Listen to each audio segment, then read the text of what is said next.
I'm here with Freddie Noren from Mad Parts Kawasaki, Sweden's finest. Can you take me through qualifying and your motos and how the day went and how you feel about your results today? Yeah, to be extremely transparent, I'm not super excited with how the day went. There's obviously positives we can take from it. It started out pretty good. I think I was 8th in the first time qualifier, 11th overall in qualifying, and then moto number 1, I came out pretty good off the gate, which was good. Made a couple passes on the opening lap, and then I went down and twisted up my front end, rode the best I could, and got back up 19th. So salvaged some points, which is really good. And then moto number 2, had a little bit less of a start, made a few passes, got into 11th, and kind of rode there the whole moto.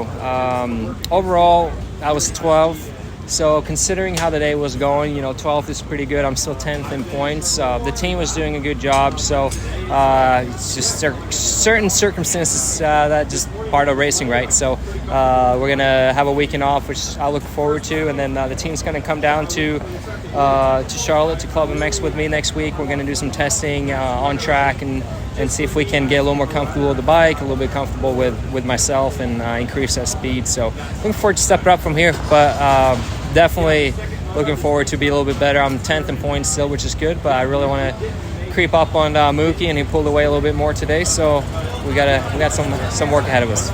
Yeah, you talked about being with factory racers in the points. You've been the best privateer so far during this outdoor series, and of course this is the Mad Parts team first time outdoors. What do you think that week with the team at Club MX training with you and fixing the bike, how much do you think that will benefit you for the rest of the season and for the SMX playoffs?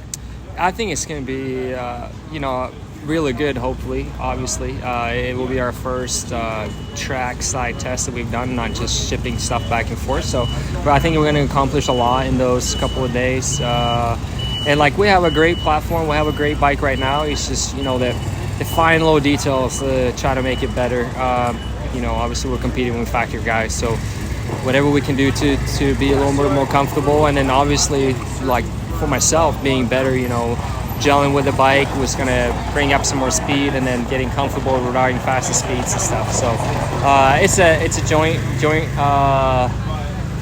joint effort, to put it that way, but I'm super stoked in the team. They've done a great job so far, and they're operating like we're a factory team, and they're doing the best we can. So I'm certain we're going to be able to accomplish a lot. But one last question for you. You look to be pretty secure for the SMX playoffs this fall.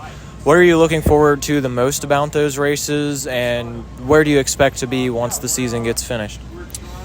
Yeah, no, I'm definitely looking forward to the playoffs. It's a fun, neat, new thing, obviously.